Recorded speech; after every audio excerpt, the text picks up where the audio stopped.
श्री मार्कंडेय जी महाराज शास्त्रों ब्रह्म ऋषियों के बीच में विराजमान युधिष्ठिर जी को उपदेश कर रहे हैं। वो हम सबको उपदेश है, क्योंकि संपूर्ण प्रजा का प्रतीक राजा होता है और महर्षि जन जब श्रेष्ठ पुरुष को उपदेश देते हैं तो संपूर्ण विश्व को उपदेश हो रहा है, ऐसा मानना चाहिए। जैसे श्री शुकाचार्य ने परीक्षित जी को भागवत सुनाई तो परीक्षित जी के जितने प्रश्न हैं मानो सब प्रजा के हृदय के प्रश्न हैं। श्री सुखदेव जी जितने उत्तर देते हैं मानो संपूर्ण विश्व को उत्तर दे रहे हैं। श्री मार्कंडेय जी कह रहे हैं अंतर्जानुषयो यस्तु भुंक्ते संसक्त भाजनः यो द्विजः शब्द रहितम स क्षमस्तारणाय वै। हे युधिष्ठिर, जो भोजन है ये जीवन का एक बहुत बड़ा अंग है। हमारे प्राणों का पोषण होता है और सूक्ष्म बात, इससे हमारे मन का निर्माण होता है। अगर हम अपवित्र भोजन, गंदे विचारों से युक्त बनाया हुआ भोजन, अधर्म के द्वारा कमाए हुए धन से भोजन, तो वो हमारे मन को वासना में कर देगा, मलिन कर देगा और बुद्धि को निर्णय ठीक करने की शक्ति का अपहरण कर लेगा। अगर हम इस पद्धति से भोजन पाते तो हमारी बुद्धि प्रकाशित होगी और मन ठीक हो जाएगा। वैसे भी ग्रामीण कहावत में भी जैसा खाए अन्न वैसा बने मन, इसका बहुत बड़ा प्रभाव पड़ता है। तो धर्म से कमाए हुए अन्न को जब हम रसोई में अमनिया करें तो उस समय विषय वार्ता, विषय चिंतन नहीं होना चाहिए। अंदर ही अंदर नाम जप करो, भगवत चिंतन करो और विचार करो कि प्रभु को भोग लगाना है, चाहे गृहस्थ हो चाहे विरक्त। प्रभु को अर्पित करने की भावना में ही पवित्रता आ जाती है। छूना मत, श्री जी को भोग लगाना है, एक पवित्रता आ जाती है। और जब हम भोग लगा के प्रसाद पाए तो दूसरे हाथ का स्पर्श न हो, बाएं हाथ का स्पर्श न हो। जैसे जो लोग दोनों हाथों से ऐसे, ये बुद्धि को खराब करने वाला, ऐसे नहीं पाना चाहिए। बाएं हाथ को अलग करके दाहिने हाथ से, एक हाथ से ही भोजन पाने का विधान है। आराम से केवल नाम जप करते हुए। दूसरा, शब्द रहितम, भोजन पाते समय आवाज नहीं करनी चाहिए, मौन रहना चाहिए। नाम जप करो अंदर से, कोई पद चला लो, शांत भोजन। भोजन परोसने वाला रोटी रख दी, हल्ला मचा के ये ऐसा नहीं। वो जब आपके सामने परोसने आ रहा है, वो जो दे रहा है आपको आवश्यक है, ले लीजिए। नहीं आ रहा है, जितना आया है राधे श्याम पाली। गृहस्थी में तो स्वयं आपने बनाया, भोग लगाया, आराम से बैठ के नाम जप करते हुए पाइए। एक हाथ से पाए, दाहिने हाथ का ही प्रयोग होना चाहिए। दोनों हाथ स्पर्श होने से फिर वो अपनी बुद्धि को मलिन कर देगा, ऐसा शास्त्रीय सिद्धांत है। पात्र में एक ही हाथ का स्पर्श होना चाहिए। ऐसे प्राय जो लोग सत्संग नहीं करते, साधु सेवन नहीं, वो दोनों हाथों से ऐसे नहीं पाना चाहिए, शास्त्र निषेध। तो भोजन भगवत चिंतन करते हुए बनाएं, प्रभु को अर्पित करें और जब प्रसाद पाए तो मौन रखें। उस समय प्रसाद के समय बोला नहीं जाता, बातचीत ये वो ऐसा नहीं। किसी की तरफ देखो मत, अपने प्रसाद की तरफ देखो, सावधानी रखो। एक एक कवल में भगवत नाम जप, राधा राधा राधा। उससे क्या होगा, आगे कह रहे हैं क्षमस तारणाय वही, अपने को तारने की और दूसरे को भी तारने की बुद्धि उसके अंदर प्रकट हो जाती है। हम लोगों की आज जो बुद्धि मलिन है ना, मनमानी आचरण करने का आदेश कर रही है, उसका कारण यही है। बहुत तरह से हम अपनी बुद्धि को अपवित्र करते रहते हैं। आहार पूरे जीवन का आधार है। भोजन ठीक है तो सब ठीक हो जाएगा। भोजन धर्म युक्त कमाए हुए धन से भगवत चिंतन करते हुए रसोई में अमनिया करके भगवत अर्पित करके प्रसाद स्वरूप मौन धारण करते हुए नाम जप करते हुए प्रसाद को एक हाथ से पाना, इससे क्या होगा? कह रहे हैं सा क्षमस तारणाए वही, वो अपने को भी तारने में समर्थ है और दूसरे को भी तारने में समर्थ हो जाएगा। क्या होगा? उसकी बुद्धि भगवत परायण हो जाएगी।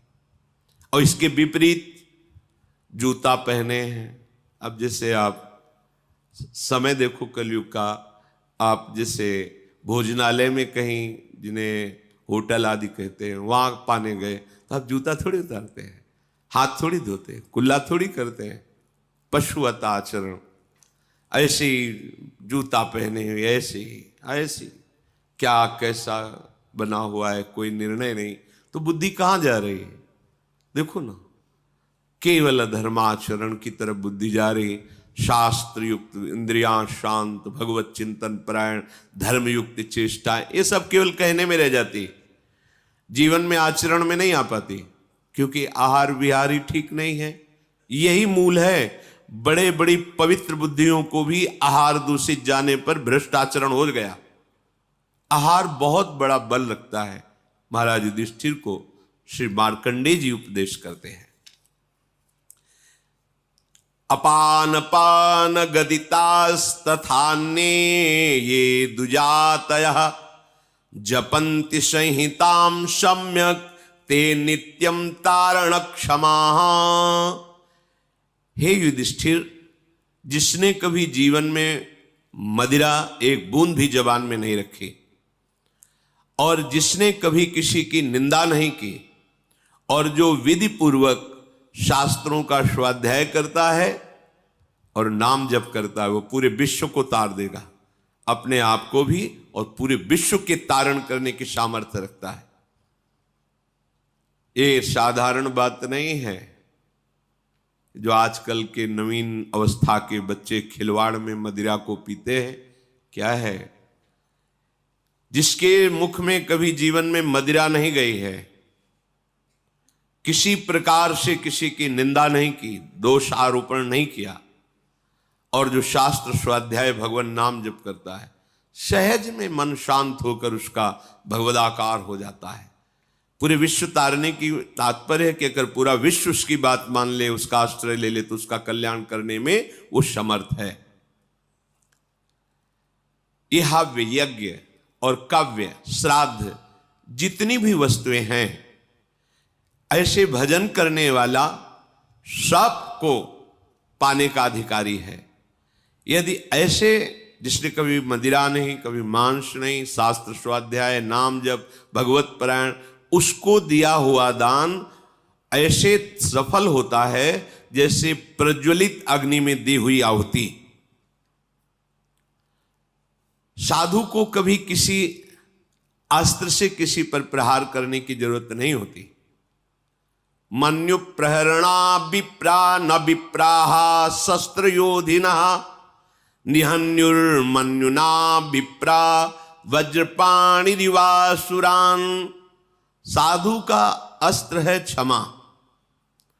वो किसी लोहे या धातु से बने हुए हथियारों को पास रखकर उनसे प्रहार नहीं करता।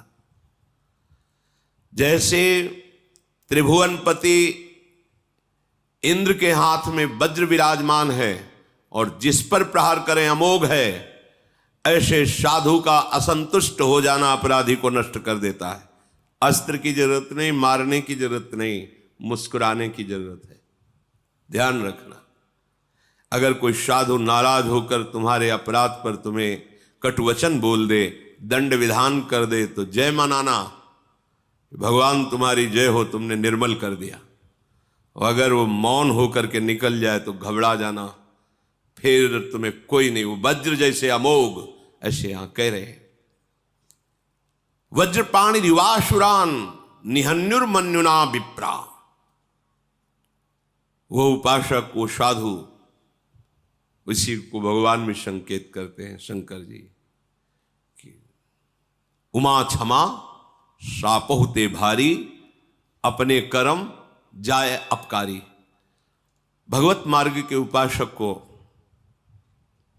ये गुरुजन कृपा करते हैं, जब हमें दंड देते हैं, जब 3 दिन भोजन नहीं, ऐसा नहीं, चलो या सभा में डांट दिया, फटकार दिया, जो भी दंड विधान, निपट गए।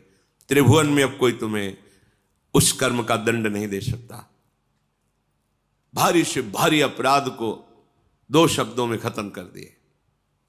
अगर वो मौन हो गए और उसके विषय में कुछ नहीं बोला, शांत रह गए, तो ये अब अमोघ वज्र है, अब इसे तुम नहीं झेल पाओगे। समय आने पर वो जो अपना प्रभाव प्रकाशित करेगा, नष्ट हो जाएगा। ये जैसे पापाचरण करते हैं और वर्तमान में खुशी नजर आते हैं ना, तो इसका तात्पर्य होता है जो सुकृत उनको आगे बचाने वाले थे उनको भेजा जाता है, क्योंकि अपराध भयानक बन रहा है, सुकृत पहले नष्ट किए जा रहे हैं, जाओ फटाफट खत्म हो। अब उसको लगता है मैंने सब कुछ किया, कुछ नहीं बिगड़ा ना। अब वर्तमान का भयानक अपराध जब उन सुकृतों का नाश कर देगा, फिर इसके बाद जब उसका प्रोसेस शुरू होगा, फिर किसी की सामर्थ्य नहीं है। जो इस रहस्य को नहीं जानते उसे कहते सावधान रहो, सावधान, तुम्हें पता नहीं ये बहुत प्रबल कर्म है जो नष्ट ही कर देगा, और कितने युग तक ये चलता रहेगा नष्ट करने के लिए, इसका कोई प्रमाण नहीं है। संत द्रोही, गुरु द्रोही, भगवत द्रोही कहीं भी ठौर नहीं, कहते ना इनके नरक में भी ठौर नहीं मिलेगा। तो वास्तविक नरक में भी ठौर का तात्पर्य कि जो नारकी जी दंड भोग रहे हैं वो और दंड देते हैं कि तू तो हमसे भी गिरा हुआ है। मन्यु प्रहरणा, तुम्हें प्रहार करने की जरूरत नहीं है। युधिष्ठिर जी कहे जो साधु हैं, जो उपासक हैं, भगवत मार्ग के पथिक हैं, वो किसी बाहरी अस्त्र का प्रहार नहीं करते। वो क्षमा, तुम्हारा मंगल हो, ये उनके हृदय। पर उनका कर्म जो है, भगवान कपिल देव जी ने जा भस्म हो जाए ऐसा थोड़ी कहा सगर के 60,000 पुरखों को। वो बस उद्दंडता उन्होंने की, किसी ने अश्व को उनको आश्रम में बांध दिया और समाधिस्थ थे। ये चोर है फिर समाधि का नाटक करता है, ऐसा उद्दंडता, उनके तेज ने उनको भस्म कर दिया। उन्हीं के उद्धार के लिए भगीरथ जी गंगा जी को लाए थे। उन्होंने थोड़ी कहा कि जा भस्म हो जाए, ऐसा नहीं, उनके तेज ने भस्म कर दिया। कभी भी किसी उपासक को, साधु को, भगवत मार्ग के पथिक को जैसे कोई अवहेलना, अनादर, कपट, छल, अपराध करता है, भयंकर पीड़ा पहुंचाता है हृदय की या शरीर की, शांत रहो। राधा राधा राधा, स्वामिनी जी जैसा विधान करें, हमें ये मानना है कि हमारा कोई पवित्र विधान किया जा रहा है मंगल, हमें चुपचाप सह जाना है। ये तुम्हारा सह जाना वज्रपाणि रिवासुरान, जैसे देवराज इंद्र के द्वारा चलाया हुआ वज्र अमोघ है, जिस पर गिरेगा, पहाड़ पे गिरे तो धूल बना के फेंक दे, वज्र का ऐसा प्रभाव है। ऐसे ही वो तुम्हारा क्षमा, तुम्हारा मंगल साप होते भारी। हम ये अंदर से चाहें भी ना कि उसको कष्ट मिले, मंगल, भगवान तुम्हारा मंगल करें, श्री जी मंगल करें, बस तुम्हारे हृदय में ये होना चाहिए। साधु का अस्त्र शस्त्र उसका क्षमा है। हे युधिष्ठिर, अब क्या जानना चाहते हो? किम तच्छौचम भवेद येन विप्रः शुद्धा सदा भवेत तदिच्छामि महाप्राज्ञ श्रोतुम धर्म भृतांबर। हे महाप्राज्ञ, हे महर्षि, मैं जानना चाहता हूं कि पवित्रता किसे कहते हैं और उपासक हर समय कैसे पवित्र रह सकता है। ऐसा रहे तो पवित्र कहा जाएगा। तो मार्कंडेय जी ने कहा वाक शौचम कर्म शौचम चयच्च शौचम जलात्मकम त्रिभि शौचैरुपेतो यः सुस्वर्गी नात्र संशयः। हे युधिष्ठिर, 3 प्रकार का पवित्रता का स्वरूप वर्णन किया गया है। वाक शौच, वाक पवित्रता, वाणी की पवित्रता। वाणी की पवित्रता है झूठ मत बोलो। अगर कहीं भूल से अन्यत्र झूठ निकल जाए तो संतों के सामने झूठ मत बोलो, तो उस झूठ का समापन हो जाएगा, नाश हो जाएगा। एक घर तो त्रिभुवन में ऐसा रखो जहां तुम खुले रहो। एक घर, समस्त ब्रह्मांड में छल कपट का राज, गुरुदेव के सामने तो जैसे वैसे रहो ना। तुमने ऐसा जी, देखो हमारा मन अमुक जगह आसक्त हो रहा है, हमारा मन गलत प्रेरणा कर रहा है, मैं इसको बचाने में असमर्थ हूं, आप कृपा करके बचा लीजिए, आप संभाल लीजिए। वो बोले ना बोले, अर्जी लग गई, वो संभाल लेंगे। क्योंकि जिनको तुम मानव समझ रहे हो उनके हृदय मंदिर में भगवान बैठे हैं, तुमने उन्हीं से निवेदन किया है। अगर दैन्य भाव से निवेदन कर रहे हो तत्काल सुनी जाएगी। और इसमें एक गुप्त बात, अगर आप उस कार्य में उत्साहित हो करने को और केवल ये वचन से आप बोल रहे हो तो रक्षा नहीं होगी। ध्यान रखना कि भाई दोष से निवृत्ति के लिए हमने कह दिया तुम्हें बचाना हो बचा लेना, अब हम तो जा रहे हैं अमुक कार्य करने, वो नहीं होगा, फिर आपको भोगना पड़ेगा। हृदय से आर्त भाव से कि मैं हार गया। जब आप आर्त होते हैं तो तत्काल अधिकार रक्षा का सामने से प्रकट हो जाता है। और ऐसे चाल, वही कपट इसी को कहते हैं कि हम ऊपर से कह रहे हैं देखो आपके शरणागत तो बचा लेना, और अंदर से कह रहे सामर्थ्य हो बचा लेना, जा रहे हम कर। ऐसा नहीं, हृदय से नहीं चाहता कि आपकी आज्ञा को उल्लंघन हो। पता नहीं कैसे विवश होकर नाथ मुझे सामर्थ्य, एक वो विवशता हृदय की, वाणी की पवित्रता। किसी को भी ऐसे कटु वचन मत कहो। जिस वाणी से तुम नाम जप करते हो उसी वाणी से तुम्हें किसी को दुख पहुंचे, ठीक बात नहीं है। मृदु पवित्र वचन बोलो। पर ये देखो भगवत प्राप्ति के मार्ग वाले ही जो थोड़ा सत्संग सुनते हैं, भगवत प्राप्त, ये कुछ ऐसे लोग होते हैं जिनका कोई लक्ष्य ही नहीं होता है, न धर्म का पता न अधर्म का पता, बस जिए चले जा रहे हैं, न लक्ष्य है न कोई, बस ये लोग नहीं समझ पाएंगे। यदि आप वास्तविक शांति चाहते हैं, सुख चाहते हैं, किसी को कड़वा मत बोलो। चुगली, इससे वाणी अपवित्र हो जाती है। तुम जानते हो वो ऐसा ऐसा, तुम्हें क्या लेना देना, तेरे भावे जो करे भलो बुरो संसार, नारायण तू बैठ के अपनो भवन बुहार। तेरा हृदय पवित्र हो गया क्या? तेरे हृदय में नित्य विहार प्रकट हो गया क्या? अगर वो प्रकट हो गया होता तो सर्वत्र प्रभु दिखते। जब नहीं तो तू अपने को पवित्र कर, दूसरे की चुगली काहे करता है? निंदा, दोष वार्ता, गंदी वार्ता, ये सब वाणी को अपवित्र कर देते हैं। वाणी की पवित्रता है सत्य बोलो, भगवत चर्चा करो। अगर किसी को सलाह देनी, बात करनी है तो जितना ज्ञान है उत्तम, जो संतों से प्रमाणित है, शास्त्र से प्रमाणित है, वो बात बोलो। नहीं तो मौन रहो। आप संसारी पुरुष नहीं है, आप भगवत मार्ग के पथिक हैं, चाहे गृहस्थ हो या विरक्त हो। उचित संभाषण, इसके बाद शांत। व्यापार आदि में बात करना, व्यापार आदि को लेकर, वो पूजा है, क्योंकि वो कर्म अर्थ प्राप्ति के लिए हो रहा। अर्थ प्राप्ति, परिवार सेवा, ठाकुर सेवा, संत सेवा, इनके लिए तो मूलतः वो धर्म ही होगा। आप व्यापार में जो वार्ता करते हैं, आप ऑफिस में जो वार्ता करते हैं, बिल्कुल भगवत रहित दिखाई दे रही, लेकिन उसका मूल लक्ष्य है आपका कि अर्थ मिले, और अर्थ से परिवार का पोषण, साधु महात्माओं की सेवा और ठाकुर की, वो मूल धर्म ही हो गया। तो वाणी की पवित्रता सबसे, वाणी से सबसे ज्यादा अपराध बनते हैं। इस पर ध्यान नहीं दिया जाता। मनमानी जो है बोल दिया, क्या है आपको पता है? आप जो बोलते हैं वो सब आकाश में अभी स्थित है। जैसे कलकत्ता में हो रहा है प्रोग्राम, वो वाणी वहां प्रकट हो रही, वहां गाया जा रहा है, और यंत्र यहां से पकड़ रहा है।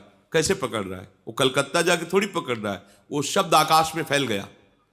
अब उसके पकड़ने की सामर्थ्य तो यहीं से पकड़ लेगा वो। अमेरिका की बात यहां सुन लो तो क्या हुआ? अमेरिका पहुंच गया क्या हमारा यंत्र? नहीं, वो यहीं पकड़ रहा है, क्योंकि वो शब्द ब्रह्म में है, आकाश में फैल गया। अब उसको जहां से यंत्र से पकड़ो वहीं से सुन लो। तो ये नहीं कि तुमने बोला वो खत्म हो गया, वो सुरक्षित है। अगर वो सत्य बोला है तो उसका फल मिलेगा, असत्य प्रमाण की जरूरत नहीं, वो खुद प्रमाणित हो है। वाणी को बहुत संभाले, मौन बहुत बढ़िया रहता है। मौन का आश्रय लीजिए। जड़वत मौन नहीं हम कहते कि एकदम वाला नहीं, आवश्यक है जी बोल दिया, हाँ सत्य बोल दिया। प्रपंच के हमारा लक्ष्य नहीं, प्रपंच तो हम क्यों, ग्राम्य वार्ता, लोक वार्ता, ये सब अपना विषय नहीं है, अपना विषय है अपने काम की बात करो और वो हित कर बात करो। कोई तुम्हें कठोर वचन बोल रहा है, पलट कर तुमने कठोर वचन बोल दिया, तो तुम में उनमें अंतर क्या रह गया? तुमको तो सत्संग मिलता है ना, तुम तो प्रभु के जन हो ना, थोड़ी क्षमता तो आप अपनी बढ़ाइए। चल दिए। पहली है वाणी की पवित्रता, बहुत संभालिए, सत्संगी हो वाणी को। और हमें तो लगता है कि आप सबसे पहले बोलने के पहले एक बार राधा बोलिए, फिर बात कीजिए। आपकी वाणी खुले तो सबसे पहले राधा, श्री राधा, हाँ ऐसा ऐसा ऐसा ऐसा ऐसा, अच्छा राधा राधा, राधे राधे, चलते। मतलब भगवान नाम के बीच में वार्ता हुई तो मंगलमयी हो गई। प्रारंभ का शब्द और अंतिम शब्द राधा होना चाहिए आपका, क्योंकि आप स्वामिनी जी के परिकर हैं। याद रखिए।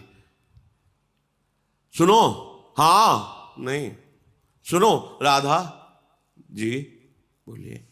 और ये हमने अभ्यास कई उपासकों से के देखा, राधा राधा राधा, हाँ ऐसा राधा राधा राधा, नाम उच्चारण। अगर उस शब्द में कोई त्रुटि होगी बीच में, वो क्षमा हो जाएगा, क्योंकि प्रारंभ और आपका अंत शब्द के बीच में राधा राधा आया। जो आप बोले वार्ता की, उसका प्रारंभ राधा था और वार्ता समाप्त हुई राधा, वो भजन के अंतर्गत आ। जो उसमें त्रुटि हुई वो राधा नाम की महिमा से नष्ट हो जाएगा। पर वही बोल सकता है जो साधक है, नहीं तो जैसे कांतिक में अमोक, हाँ, जैसे गांव में ले, अरे हाँ, ऐसे नहीं। राधे श्याम, राधा वल्लभ, श्री हरिवंश, नाम उच्चारण करो। भक्त संग किया है, इसका परिचय तब मिलेगा जहां आपका नाम उच्चारण किया। राधा राधा, राधा वल्लभ, श्री हरिवंश, राधा राधे राधे, नाम उच्चारण करो। वाणी की पवित्रता।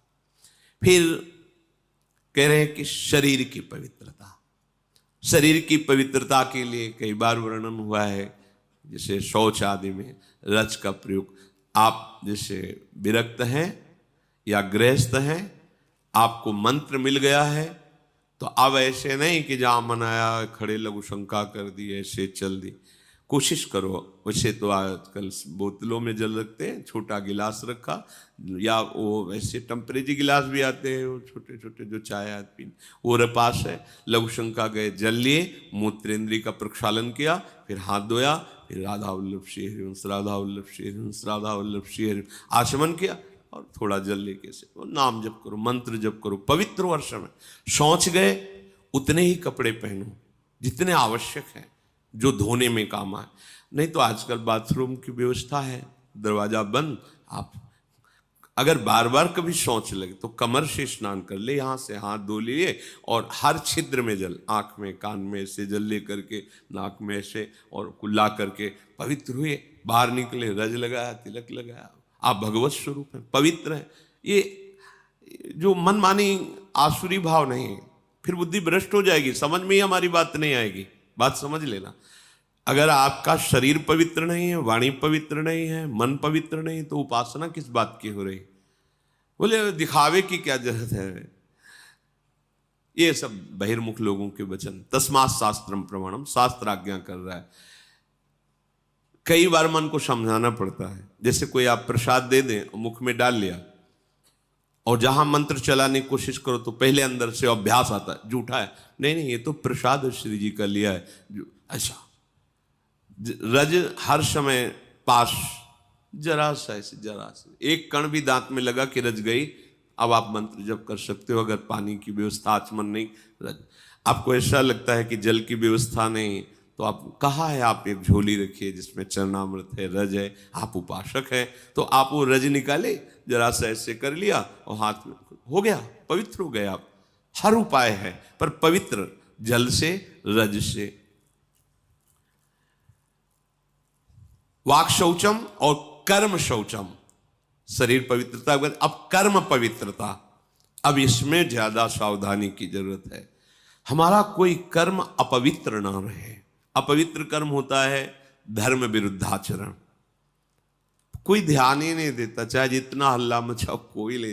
तभी तो संत जन हार करके फिर मौन हो जाते हैं कि चलो नहीं कोई संभलने वाला, लगो, हार गए। बड़े बड़े महापुरुष, वर्षों उपदेश देने के बाद जब देखा कोई परिवर्तन नहीं, तब कहा 1,00,000 नाम जप करके आओ हमारे सामने, तब हम तुम्हारे प्रश्न का उत्तर देंगे। नहीं तुम प्रश्न करते रहोगे, उत्तर मिलता रहेगा, समझ में कुछ आएगा ही नहीं। नाम जप नहीं है तो पवित्रता हृदय में नहीं, कैसे बात समझोगे संतों की? तुम्हारी मलिन बुद्धि संतों की बात तक पहुंच जाएगी क्या? कर्म शौचम, कर्म शास्त्र प्रमाणित, गुरु उपदिष्ट कोई भी कर्म ऐसा जो अधर्माचरण कहलाता है, वो हृदय अगर थोड़ा सा भी धर्म में चल रहा है तो आपका हृदय उत्तर देने लगेगा। ये गलत है, ये गलत। ज्यादा जानकारी के लिए रजिस्टर रखने की जरूरत नहीं है, वो हृदय ही है, वो बता देता रहेगा यहां गलत हो रहा है, सावधान हो जाए। नहीं समझ में आ रहा, संतों से पूछ लीजिए, भगवान से पूछ लीजिए। सच्ची कहते हैं, तुम हृदय में 1 मिनट शांत होइए और प्रभु से पूछिए, स्वामी प्रभु ये कार्य मुझे लगता है गलत है कि सही, आप अगर सही है तो हृदय शीतल हो जाएगा, गलत है तो जलन और संशय हो जाएगा। बस फिर अब उसको मत कीजिए। सही कार्य के लिए पहली पहचान है हृदय शीत। मन की बात नहीं हम कह रहे हैं, हृदय में एक शीतलता आ जाएगी। एक जैसे आपका सही प्रश्न का उत्तर आपको समझ में आ गया तो एकदम हाँ ऐसे ही हृदय में आ जाएगा, हाँ ठीक है कीजिए, उत्साह आ जाएगा। अगर उसका जलन होने लगे, संशय खड़ा हो जाए, निषेधात्मक अंदर से संकेत हो, बिल्कुल मत कीजिए। वैसे शास्त्र स्वाध्याय नित्य इसीलिए करना चाहिए कि हमें क्या करना है क्या नहीं करना है, इसकी जानकारी हमें शास्त्रों से मिलती है, संतों के वचनों से मिलती है, सत्संग से मिलती है। तो हमारा जब वाणी शुद्ध हो, शरीर शुद्ध हो और कर्म शुद्ध हो, तो जो परम शुद्ध आत्म स्वरूप है उसमें आपका अनुभव हो जाएगा, आपका प्रवेश हो जाएगा, अपने स्वरूप में प्रवेश हो जाएगा, अर्थात शुद्ध ज्ञान आपके अंदर प्रकाशित हो जाएगा। और हे युधिष्ठिर, ये जितने सूर्य आदि ग्रह हैं ये बड़े भयंकर होते हैं। ये जब अपने प्रतिकूल जगह पर होते हैं, जिसके ग्रह में, कुंडली में, नक्षत्र में, ये बड़ा भयंकर प्रभाव कर देते हैं। पर यदि नाम जप किया जाए तो ये उसके लिए प्रतिकूल जगह पर बैठे हुए भी सौम्य, सुखद और मंगलकारी बन जाते हैं। महाप्रभु हरिवंश चंद्र जी ने कहा है, जो पे कृष्ण चरण मन अर्पित तो करिहें का नवग्रह रंक। ये बेचारे नवग्रह तुम्हारा क्या बिगाड़ लेंगे यदि कृष्ण चरण में मन तुम्हारा अर्पित है। राधा राधा राधा, समझो ये जितने ग्रह हैं बड़े भयंकर हैं। प्रतिकूल जगह पर बैठे हों तो ये बड़े बड़े को नष्ट कर देते हैं।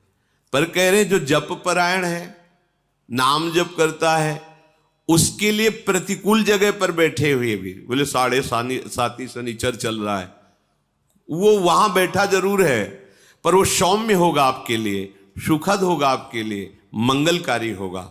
क्या? नाम जप।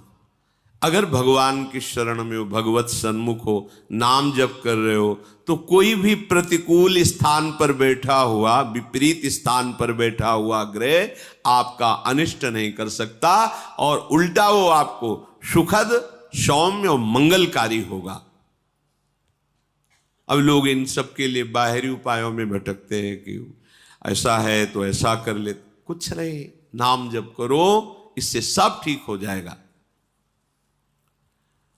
जो उपासक नाम जप करता है तो भयंकर रूप वाले, सूक्ष्म रूप रख के प्रवेश करने वाले, क्रूर कर्म कराने वाले, ये जो राक्षसी भाव है ये उसके हृदय में प्रवेश नहीं करते, आक्रमण नहीं करते। सर्वे नानुगतम चैनम दारुणाहा पिसितासनाहा घोर रूपा महाकाया दर्शयंती द्विजोत्तमम। जो जप परायण है, नाम जप करता है, तो यहां घूमते रहते हैं अव्यक्त रूप से भूत प्रेत पिशाच, भयंकर आसुरी राक्षसी स्वभाव वाले। जब आप अपवित्र हैं, भगवत विमुख हैं, देखो उनके कर्म कैसे थे। अरे यार घोर राक्षस है, बिल्कुल दया नहीं आई, ऐसा कर दिया, तो उसके ऊपर आविष्ट हो गया। ये सूक्ष्म रूप से रहते हैं। जैसे किसी को भूत दिखाई थोड़ी देते हैं, पर आवेश हो जाता है, बोले मैं अमुक हूं अमुक हूं, क्योंकि वो अपवित्र है, भगवत विमुख है, उसके लिए द्वार खुला है, उसको दंड देने के लिए उसके अंदर प्रवेश कर गया। भयंकर रूप वाले या सूक्ष्म रूप वाले या विशालकाय, क्रूर कर्मा, गलत कर्म कराने वाले, ये जो राक्षस हैं, जो आसुरी भाव हैं, ये जप परायण पर कभी आक्रमण नहीं कर सकते। इसलिए राधा राधा राधा बड़ा भयंकर है संसार, तुम्हें समझ में नहीं आ राधा राधा राधा राधा। जो जप परायण है, जो शास्त्र स्वाध्याय करता रहता है, जो अपने सुख को दूसरों में बांटता रहता है और जो दूसरों में कभी दोष नहीं ढूंढता है, वो सदैव सुखी रहता है, निर्विघ्न रहता है। चलो इन आचरणों से सुखी तो चाहते हो। जो साधु शास्त्र का ज्ञान रखता है या न रखता है, ध्यान सुनो, उसे वेद आते हैं या नहीं आते हैं, वो पुराणों की कथा जानता है या नहीं जानता है, वो उत्तम संस्कारों से युक्त है या शून्य है, उसका समाज में सम्मान होता है या अपमान होता है, इससे कोई मतलब नहीं। यदि वो भजन परायण है तो राख में छिपी हुई आग की ज्वाला है। वो बोल लेता है कि नहीं बोल लेता है, उसे वेद आता है कि नहीं आता है, वो उसको लोग प्रणाम करते हैं कि नहीं करते हैं, संस्कार युक्त दिखाई देता है या नहीं दिखाई देता है, पर रात दिन भजन करता है तो कैसा है? बोले राख में छिपी हुई आग है, वो छेड़ मत देना। कैसा भीख मांगता खाता है ऐसे, कोई तेज तो है नहीं, कोई लोग तो इसके पास नाम जप परायण है, बड़ी महिमा है। जैसे प्रज्वलित अग्नि श्मशान में भी कभी दूषित नहीं होती, यथा श्मशाने दीप्तौजाः पावको नैव दुष्यति, एवं विद्वान अविद्वान वा ब्राह्मणो दैवतम महत्। चाहे विद्वान हो चाहे ना हो, श्मशान में भी आग पवित्र ही होती है, आग कभी दूषित नहीं होती। ऐसे ही जो सर्वत्र भगवत भाव रखने वाला है, निरंतर भजन में है, वो महान से भी महान है। कहीं भी बैठा हो, कुछ भी कर रहा हो, ये मत समझो कि तो अपवित्र है। जैसे श्मशान में भी आग पवित्र है, ऐसे भजनानंदी हर समय परम पवित्र रहता है। विषयान ग्रहणंत मुंचंतु वा, दृष्टि मत डालो, किस भाव की स्थिति में कहाँ तुम्हें पता नहीं है।